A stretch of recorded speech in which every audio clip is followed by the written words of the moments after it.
Good morning, class 7. We will continue with chapter 7, tribes, nomads, and settled communities. Here we have talked about that the subcontinent was divided according to the Varnas. The Varna system was there, in which the Brahmins hold or had the most important position. The rulers, they respected them.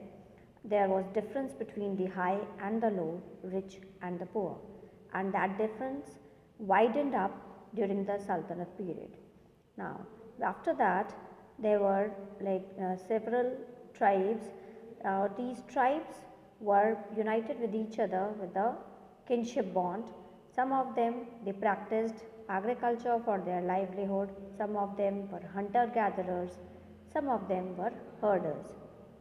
They combine these activities, they utilize the natural resources of an area where they lived.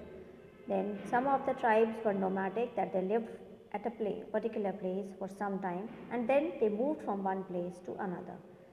Then many tribes thrived in different parts of the subcontinent. So you cannot say that all the tribes are same. There were different tribes, right? Now, who were the tribal people? The contemporary historians who were there in that time are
times they At other times, they were engaged in building dams, irrigation systems, and other public work. The Ahoms also introduced new method of rice cultivation.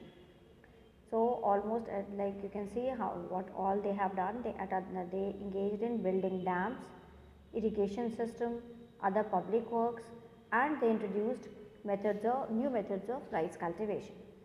The society was divided into clans or khels. There were few castes of artisans, so artisans in the Ahom areas came from adjoining kingdom. A khel often controlled several villages. The peasants was given land by the village community. Even the king could not take it away without the community's consent. So you can see that it was like here the community was very strong. Even the king could not take away the land if the community has given it, like, or if the person has got it from the consent of the community. Originally, the Ahoms worshipped their own tribal gods. During the first half of the 17th century, however, the influence of Brahmanas increased. Temples and Brahmanas were granted land by the king. In the reign of Sip Singh, Hinduism became the predominant religion. But the Ahom king did not completely give up their traditional beliefs after adopting Hinduism. Although they have adopted Hinduism, but they had their own tribal rituals which they continued to follow. Ahom society was very sophisticated. Poets and scholars were given land grants. Theatre was encouraged. Important work of Sanskrit was translated into the local language. Historical work known as Buranjas were also written first in the Ahom language and then in Assamese. So you can see how they led a sophisticated life. They had poets, scholars. They have introduced irrigation system, introduced new method of rice cultivation, and they had a historical work known as Buranjis.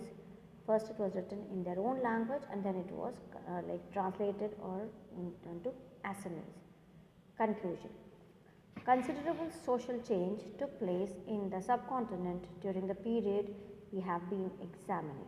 Varna-based society and tribal people constantly interacted with each other. This interaction caused both kinds of societies to adapt and change. There were many different tribes and they took up diverse livelihoods. Over a period of time, many of them merged with caste-based societies. Others, however, rejected both the caste system and orthodox Hinduism. Some tribes established extensive states with well-organized system of administration. They thus became politically powerful. This brought them into conflict with larger and more complex kingdoms and empires. So you can see that how the orthodox Hinduism was there. Because of that people adopted Islam.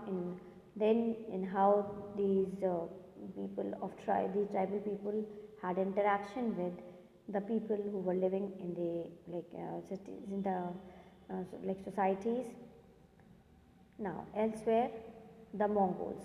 Find Mongolia in your atlas. The best known pastoral and hunter-gatherer tribe in history were the Mongols. They inhabited the grasslands, that is steppes of Central Asia, and the forested areas further north by 1206. Genghis Khan had united the Mongol and Turkish tribe into a powerful military force. At the time of his death in 1227, he was the ruler of extensive territories.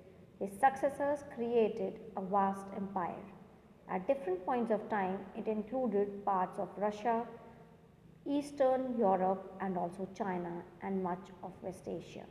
The Mongols had well-organized military and administrative system. These were based on the support of different ethnic and religious groups. So you can find them like in the atlas Mongolia, which they were the best known pastoral and hunter gatherers tribe. They Genghis Khan is very famous, obviously, in around 1227 when he died. He had like you can say, uh, his strong, powerful military force, which had under their control like Russia, Eastern Europe, and China, and little bit of or much of Asia, you can say. So that is all for today, class. Take care of yourselves. Be safe. Please read the chapter and do the question answers.